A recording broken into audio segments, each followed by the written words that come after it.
Começando agora o podcast Sociologia sobre o livro Sociedade da Decepção, feito pela autora Gilles Lipovetsky. Meu grupo ficou responsável pelo último capítulo, a página 75 até a página 84, e eu vou falar da página 75 e da 76. A leitura do livro nos remete que fica claro que o hiperconsumismo dispõe de um poder e uma liberdade de escolha que até então não existia. Esse hiperconsumismo pode superar as possibilidades e variar suas compras, beneficiar-se de um leque real de alternativas em termos de preço, e adquirir produtos e serviços que antes eram reservados à elite. O livro trata o exemplo de como viajar de avião, mas você pode até levar esse contexto até uma viagem à praia, que antigamente, há muito tempo atrás, era algo que era realmente só feito por grandes elites com muito poder aquisitivo. Então o livro fala que sobre esse fascismo de marcas, o poder da pessoa aumenta, e apresenta falando que é inegável que presenciarmos uma consolidação de poder da sociedade mercantilizada. Ela não se repara de uma grande autonomia do consumidor protagonista social. Ele também fala que nas últimas 4 décadas propalou-se muito acerca da capacidade de reabilitação do capitalismo. Ele até fala, para consolidar esse argumento dele, que na década de 1960, os mais vertentes censuras foram dirigidos contra a inserção da classe operária nas estruturas oficiais do capitalismo. Hoje, a denúncia tem como alvo o pensamento único, o desaparecimento dos modelos de ruptura e a absorção da vanguarda artística, da quermesse dos departamentos de cultura dos museus. Essa constatação, o livro fala que ele procede contra uma matriz de transgressão, radicalismo ou subversão, já que tende a desenvolver na atmosfera difusa do consumo e da comunicação.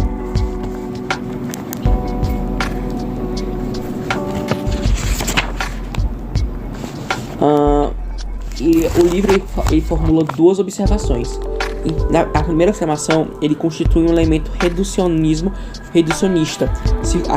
a circunscrever o fenômeno da constatação institucionalista e intencionalada à surrada lógica da distinção e de consumo da livre concorrência. Algo que é muito mais profundo e entra numa realidade que se não é culto do novo. E ele também apresenta o segundo argumento, que é a absorção sistemática das manifestações da dissidência, não equivalente ao sinal de neototalitarismo. Ele indica então que é uma sociedade que tem uma mutação contínua e que se alimenta dos próprios desvios para se auto-renovar e reinventar constantemente. Sou do primeiro ano D. Olá, me chamo Maria Lídia, sou do primeiro ano D do Instituto Dom Barreto e através desse podcast venho fazer uma análise crítica do último capítulo da Sociedade da Decepção. Quanto mais frustrante a sociedade, mais ela promove as condições necessárias para uma reoxigenação da vida, de Lipovetsky. Segundo o autor, a sociedade moderna inflacionou as decepções, as desilusões e o descontamento da classe média, cujos ideais democráticos do bem-estar e bem-viver são incompatíveis com a realidade social. Sem dúvida, a qualidade de vida em todos os campos de atividade humana passou a ser o novo horizonte das expectativas individuais, mais exigente e mais vulnerável aos tentáculos da experiência frustrante que acelerou a decepção. Mais do que nunca, as desilusões do progresso, a desorientação e o desencantamento geral por conta da destruição ecológica e da ansiedade de buscar um equilíbrio no orçamento jamais alcançado, por exemplo, aprofundam os retratos de uma nova marginalização, com frustração pessoal, aquele trabalho não completo, do desemprego ou do subemprego em massa que gera adoecimento e desumanização. Para o autor, o fenômeno da decepção tem origem na sensação de fracasso da experiência particular, infelicidade, realização dos sistemas sociais. Contudo, não resta dúvida de que essa melancolia do saber não é apenas um fracasso do projeto educacional, mas é também da ordem política, econômica e hiperconsumista e da integração pelo trabalho na vida em sociedade, que tem originado um sentimento de injustiça e de exclusão. Por tudo isso, o autor defende que as novas oportunidades anunciam grandes desafios e esperanças para nos reorientarmos, evitando, assim, a tirania da infelicidade e da forte sensação de culpa. Lipovetsky também defende que o objetivo principal é oferecer aos sujeitos outras metas, outras potencialidades de conhecer, aprender, pensar, recriar, inventar, progredir, ganhar autoestima, entre outras, capazes de mobilizar paixões diferentes daquelas do consumo. Desse modo, o autor dá visibilidade às condições atuais da sociedade do hiperconsumo com formas de vida cada vez mais abertas e, ao mesmo tempo, da decepção voltadas às aspirações do indivíduo democrático para concretizar os anseios diversificados da existência humana. A obra é fundamental para compreender os tempos de hiperconsumismo da humanidade, pois o autor trata o assunto de maneira ampla, ao se referir aos sentidos da vida e aos desejos acessíveis à hipermodernidade.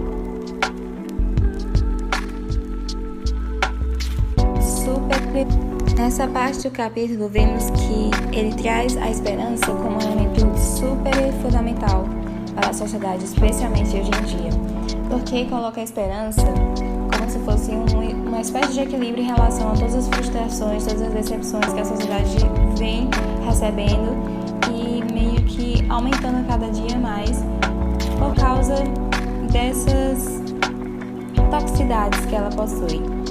E não, a esperança não é somente esse equilíbrio. A esperança é também uma maneira, uma fuga, não uma fuga, mas um resgate para a vontade, para a paixão de poder progredir, poder ser melhor, poder viver melhor, certo? Então, assim, é muito importante ter esperança, porque a esperança nos salva em diversas situações que vemos que muitas vezes nos vemos presos, muitas vezes nos vemos sem saída, que nós ficamos super angustiados, que nossa, o que eu posso fazer para sair daqui, o que eu posso fazer para resolver isso, e muitas vezes você não tem cabeça ou não tem iniciativa suficiente para pensar, meu Deus, o que eu posso fazer para sair daqui? E não, a esperança lhe ajuda a encontrar esse caminho de uma forma mais clara, mais aberta, mais com calma, porque a esperança nos ajuda a nos manter sempre receptivos a qualquer oportunidade que nos aparece, independente da situação, independente da gravidade dos problemas que nós temos hoje em dia. Mas assim, ela nos ajuda também a buscar por essa vida melhor, por tentar ser mais saudáveis, por tentar nos relacionar melhor com as pessoas, nos relacionar consigo mesmos. Muitas vezes nós temos diversos problemas pessoais que não conseguimos encontrar soluções para eles. E a esperança nos ajuda a encontrar isso. Então a esperança é supremamente importante, principalmente hoje em dia, por causa de tudo que a sociedade, que infelizmente nos impõe a ser, sempre com esses padrões, sempre com essas imposições e sempre dificultando esse processo de se tornar melhor, de buscar pelo melhor através da esperança. Então, quanto mais frustrante a sociedade, mais ela promove as condições necessárias para uma reoxigenação da vida. E isso é verdade. Quanto mais tóxica, quanto mais frustrante, quanto mais desgastante a sociedade é com o indivíduo, mais o indivíduo precisa se renovar, se reerguer de uma forma mais tranquila e mais positiva através da esperança. E é isso. A esperança aumenta as ilusões e Então a esperança aumenta as ilusões e as decepções? Sem dúvida. Mas como viver sem esperança? A ideia de outra vida. Esperança, sim, é terrível. O grau zero de esperança, sim, é terrível. E como não ver que esse convite ao estar bem pleno também favorece o renascer da confiança no futuro diferente, auxiliando-nos na árdua tarefa de intervir nos elementos geradores da nossa infelicidade. Presenciamos um recrudescimento das investidas contra o capitalismo comunista. Em que medida é possível fazer recuar a predominância do mercado?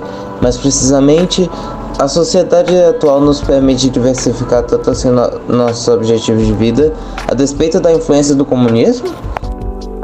Nem tudo é negativo, bem ao contrário. Sobretudo, lançar dados contra o nosso sistema de vida não é um caminho eficaz para conter os malefícios do excesso de comunismo.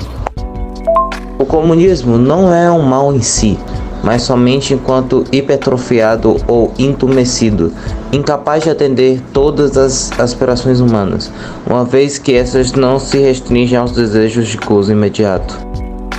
Deveríamos tomar como divisa esta máxima sabedoria: age de tal forma que o comunismo não seja onipresente ou hegemônico, quer em tua vida, quer na dos outros. Por quê?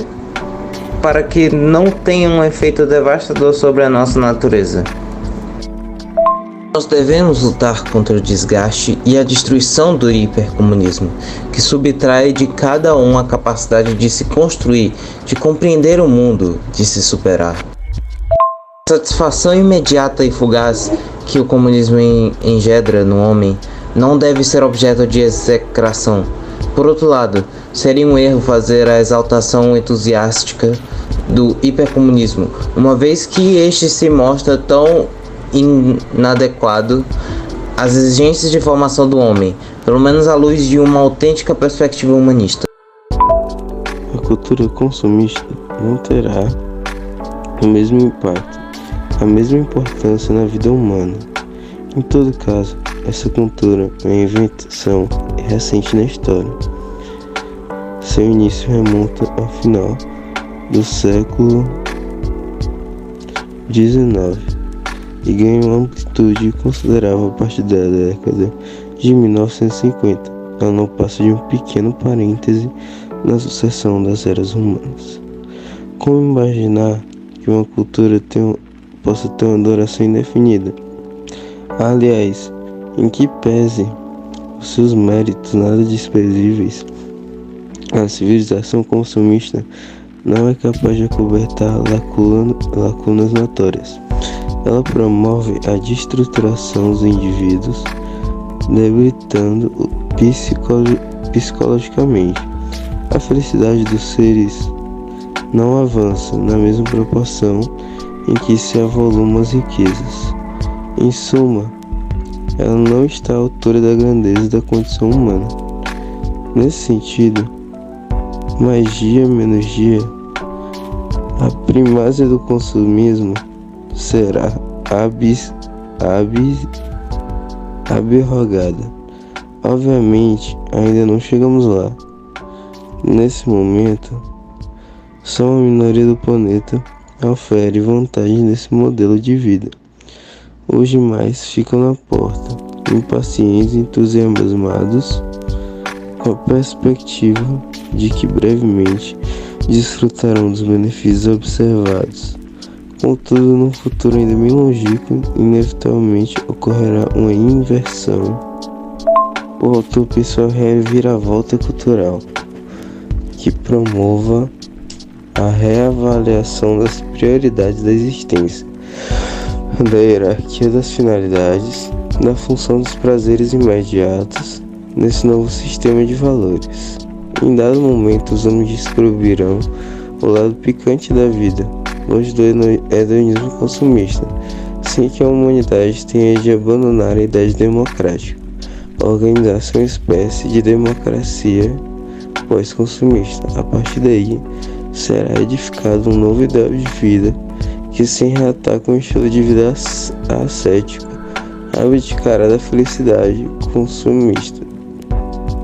Enquanto eixo central e predominante da existência, novos objetos empolgantes inflamarão os sentidos da existência e traçarão outros caminhos para a felicidade.